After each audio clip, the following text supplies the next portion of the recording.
resource persons. Mr. Chairman, let me give back the credit to both our chairman as well as the two co-chairmen of the TWG who went over this task painstakingly. So I do not want to denigrate from that effort. Rather, my comments now are merely in support of the immediate passage of this substitute bill. In the initial bills carried with it the proposed name of National Transportation Safety Board. I recommended that it be renamed to PTSB, or Philippine Transport Safety Board, to distinguish it from the similarly named NTSB of the United States. Although it is not an accident that we initially used that name, because a large part of the organization and how the NTSB is organized and how they pursue their mandate was made a model of our PTSB. That's one. Second, Mr. Chairman,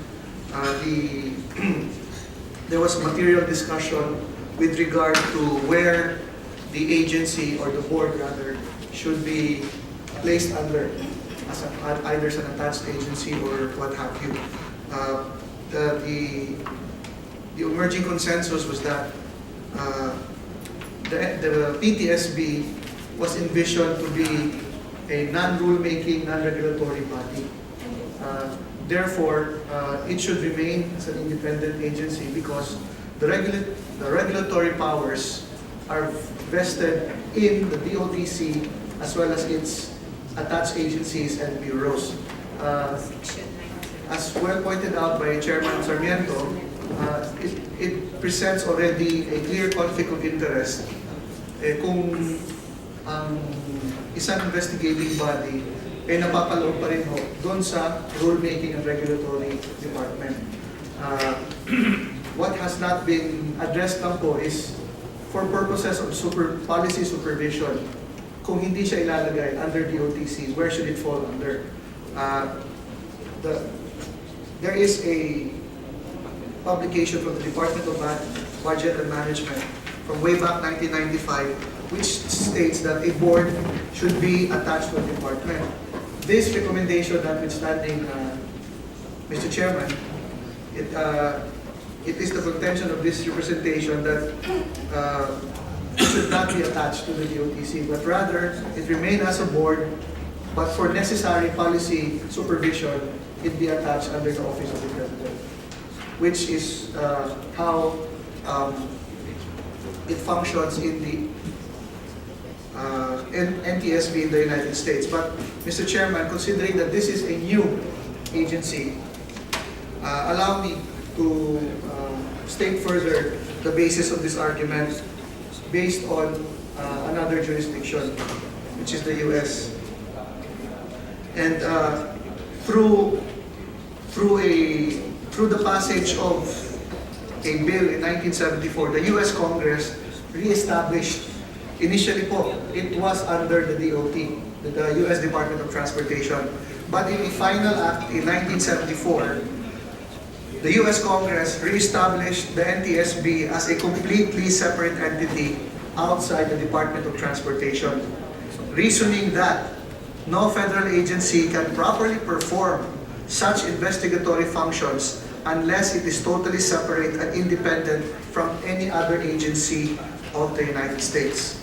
Because the Department of Transportation has broad operational and regulatory responsibilities that affect the safety, adequacy, and efficiency of the transportation system, and transportation accidents may suggest deficiencies in the system, the NTSB's independence was deemed necessary for proper oversight.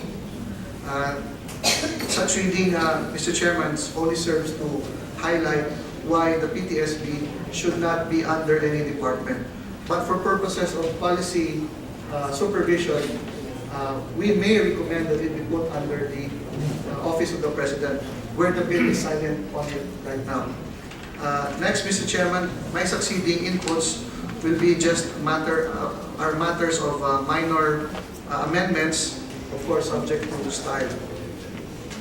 Mr. Chairman, may I suggest either to be put under Section 6, under composition, qualifications, and term of office, or a separate section towards the end of the bill, probably after Section 14, after appropriations.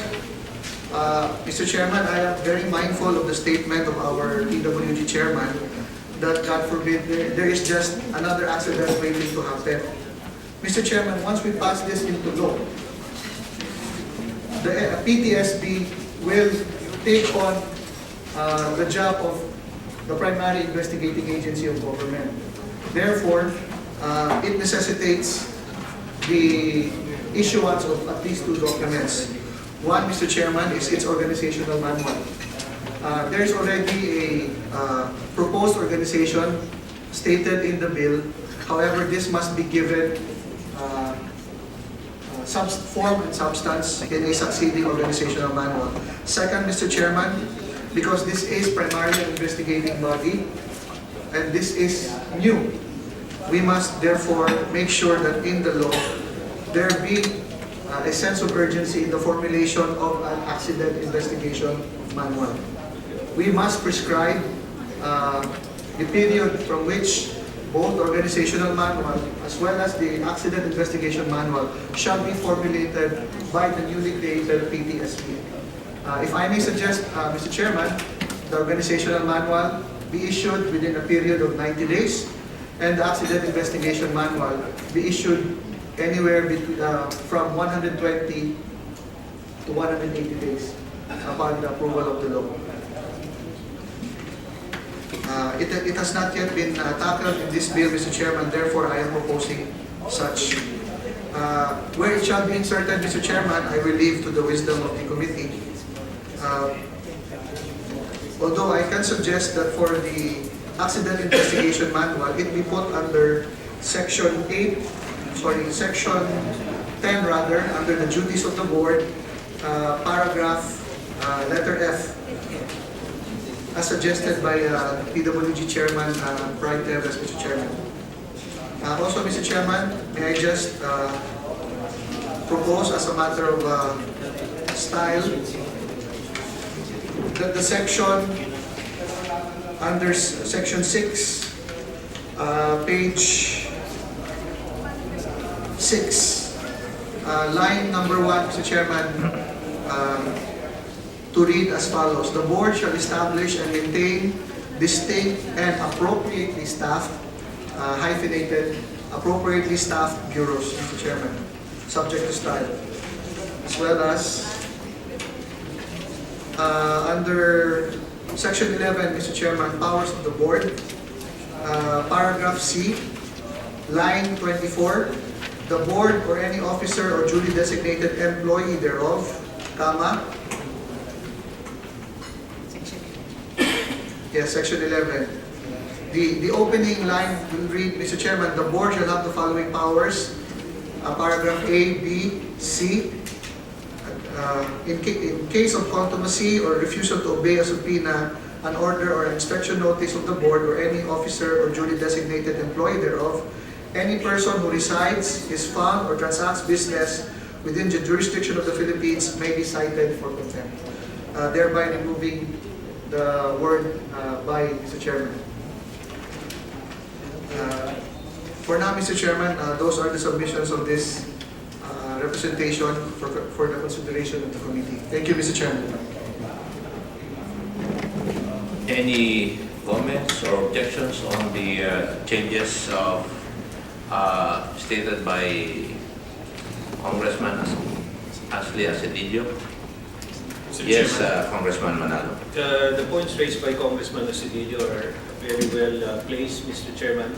And I just want to suggest that as we are proceeding with the approval of this substituted bill, that we be allowed to incorporate certain forms and style to probably polish it in a sense that it conform with the usual bill that our Congress is issuing, if it's possible, Mr. Chairman.